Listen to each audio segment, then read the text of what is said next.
My name is Olivia, and I turned 68 this year. At the end of last year, my husband, with whom I lived, suddenly passed away from cancer. I found myself moving in with my eldest son, Noah. Originally, my husband and I lived in the detached house where Noah's family now resides. When Noah got married and I had a child, we moved to a nearby one-bedroom apartment, passing the house to Noah and his family. Noah had started his own business, and with unstable income and an inability to take out a loan, my husband decided to give up the house for the sake of his grandson. When we handed over the house, it was beautifully renovated and felt brand new. After that, Noah was blessed with 3 children. We occasionally played with our grandchildren and celebrated birthdays together at a nearby restaurant, maintaining a good relationship.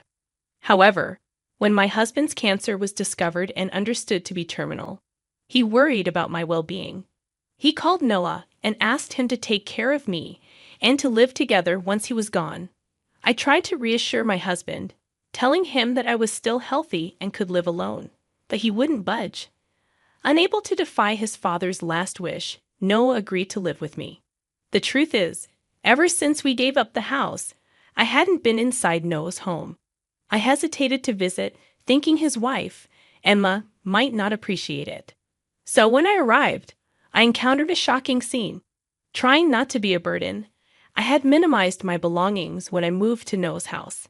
The house was a small 2-bedroom, with 1 room on the 2nd floor and 1 on the 1st.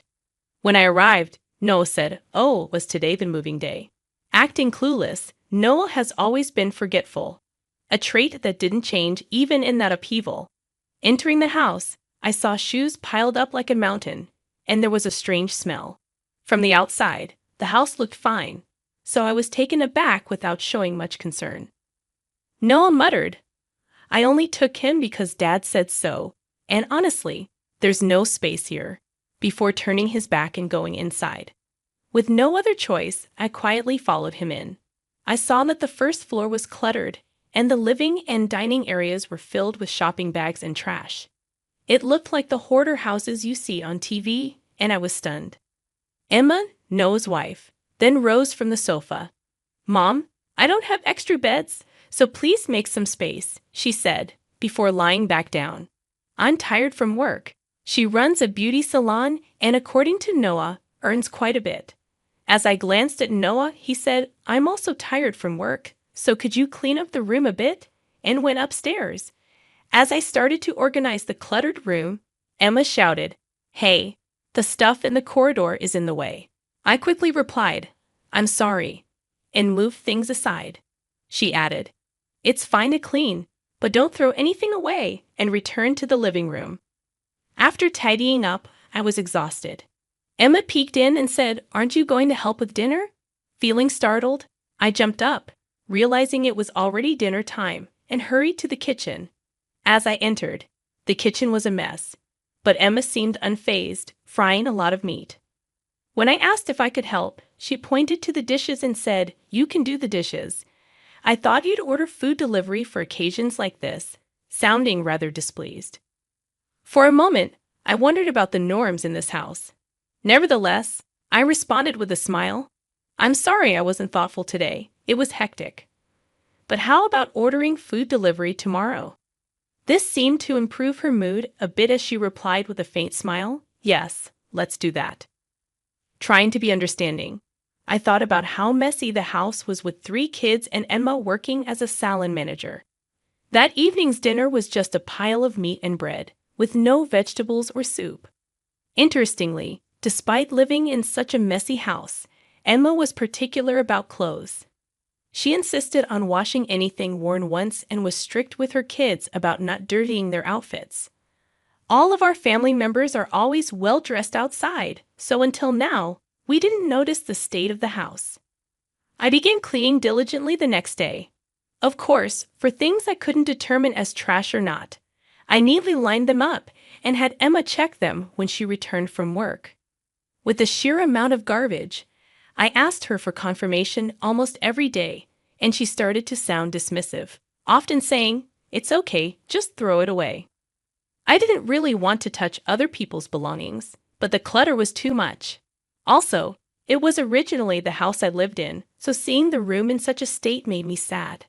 After about a month, I finally finished sorting the garbage, and the house started to look decent.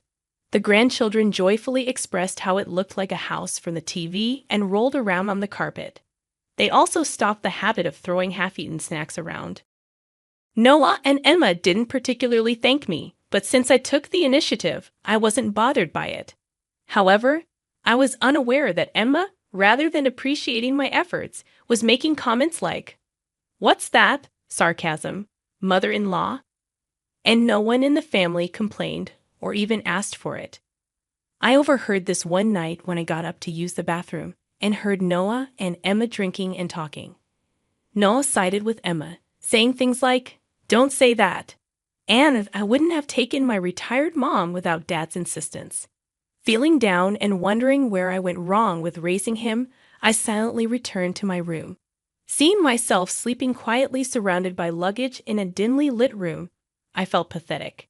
However, thinking of my grandchildren growing up in such an unhygienic environment, I consoled myself that what I did was right and went to sleep. From then on, whenever I was cleaning, Emma pretended not to notice and went elsewhere. Moreover, the meals were always just meat and bread. Unable to stand it, when I suggested making a stew dish and wanting to eat vegetables, Emma became upset and said, "Do as you please, but buy the ingredients yourself," and turned away.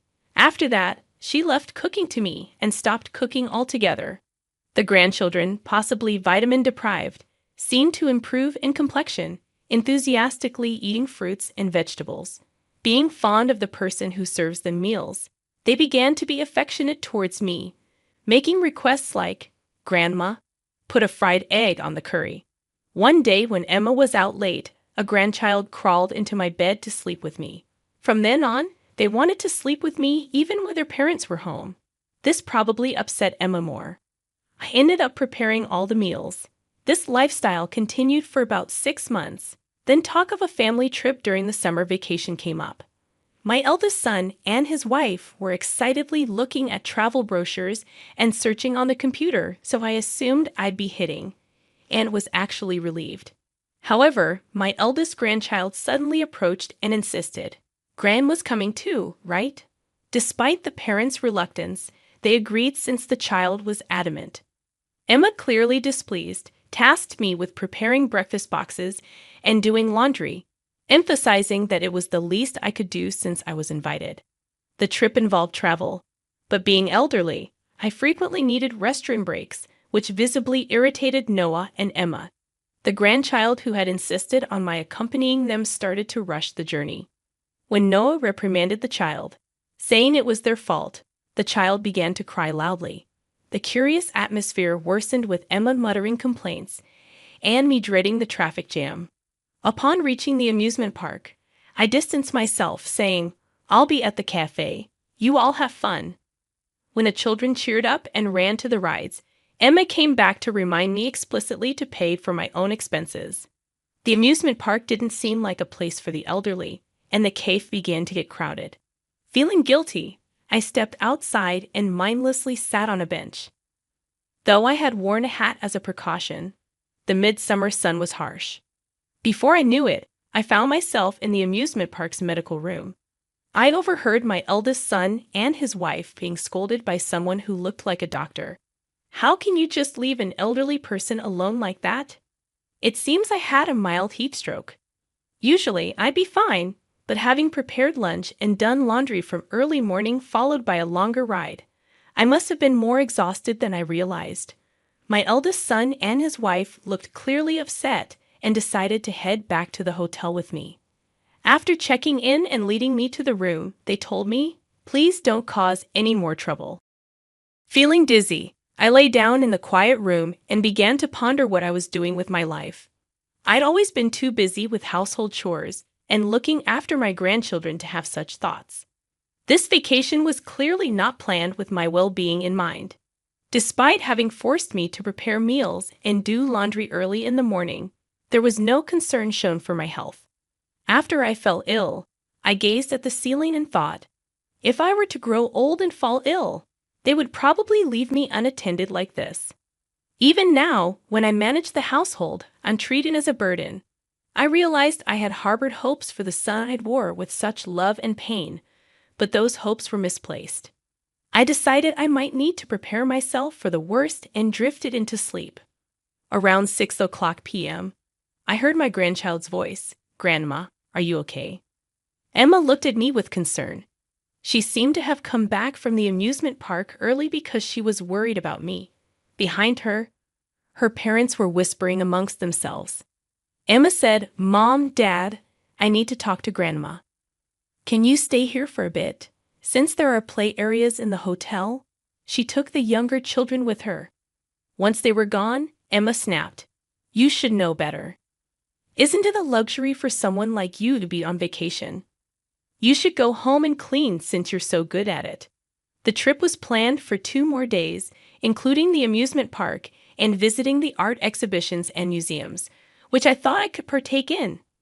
I responded, "You want me to go back now by train?" To my innocent question, my eldest son angrily replied, "What else do you expect? We only took you in because of Dad's last wish. Don't think you can freeload the vacation." That statement solidified a vague resolution that had been forming in my mind. I should cut ties with them. I got up, packed my things, and asked the front desk to call a taxi. My grandchildren noticed and came over. I thought this might be our last meeting, so I said, "I'm not feeling well, so I'm going home early. Enjoy yourselves." They seemed to sense something was amiss, but simply replied with a smile, "Okay, get well soon." I gave the taxi driver my home address. He asked, "Are you sure you want to go that far?" I showed him my platinum card and asked if it was all right to pay with it. He thanked me and drove me home quietly, ensuring I was comfortable. Once home, I began to clean. I decided to move back to my old condo, which was up for rent but fortunately still vacant. The next day, after packing my belongings, I left my son's house and called a real estate agent. "Olivia," I said, "I want to sell that house." A week later, my son was furious on the phone after a disagreement with the real estate agent who came for the house's evaluation. I went to their house and calmly said, "I decided to cut ties with you guys, so I've also decided to sell this house. After all, the key to cleaning is to throw away unnecessary things." Both the eldest son and Emma looked puzzled, exclaiming, "Wait, wasn't this Dad's house? Then I should have inherited it from his estate." "Exactly," I replied. "This is supposed to be my husband's property, right? What the hell are you doing? Have you lost your mind?" I sighed and asked the eldest son, "You say you inherited through the estate. Do you remember changing the ownership of this house?" He hesitated. "No, but I just assumed it became mine." "That's not the case," I replied, "because this house is under my name." The two of them looked baffled, asking, "What do you mean?" "That's what I mean," I said. "Also prepare yourself, because I'm going to stop the financing to your company." "Financing? What are you talking about?" My son said. I always knew my son was forgetful, but this was truly astounding. I continued, "Olivia, don't you remember? Every month I've been transferring money to your bank account. It was under the agreement that you use it for business expenses." Noah, turning pale, stammered, "I saw that money. I thought Emma was earning it." Emma was also shocked, confronting Noah. "You weren't the one earning it. When Noah and Emma got married, he didn't have enough capital. So, being fond of my grandson, I decided to provide financing. Since it would likely be considered an inheritance if it was under an individual's name, I set up a personal asset management company to make the investment. I believed I had explained it to Noah properly. However, since he started his business around the time he got married, as time passed, he must have mistaken it for Emma's income. Coincidentally, the name of the company sounded similar to Emma's beauty salon, which probably added to the confusion. Then Noah suddenly exclaimed, "Wait, there were investments even after Dad passed away. So it's not Emma's company, right?" Olivia responded, "I've been telling you. I'm the CEO of that company." Noah was stunned, looking at me as if I had just been shot. Emma was equally shocked. Olivia, I said, I kept silent because I didn't want to tarnish your father's reputation. But the one who had assets was me. I inherited their assets when they passed. This inheritance was considered personal property, so it didn't become joint property with my husband. Noah exclaimed. Wait, what?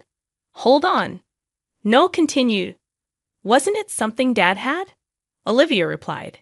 As I've told you repeatedly, your father had almost no inheritance.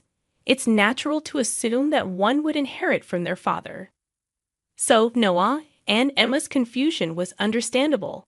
However, thinking one would inherit without any formal procedures makes me doubt my son's intellect. Initially, the reason Noah started his business was that he'd get fired wherever he worked.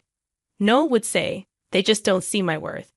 We weren't sure how to help, but we thought that letting him have free rein with the inheritance wouldn't end well. So we kept providing capital and loans. Noah mistakenly thought of it as Emma's income and used it for living expenses and his business. Meanwhile, Emma's beauty salon business wasn't going well, and she had almost no income. However, she seemed to be carelessly relying on Noah's perceived earnings. Noah said, I thought I was going to inherit this house. I'd always listened to what Dad said, Emma explained. Wait, wasn't this house under your name? Emma continued.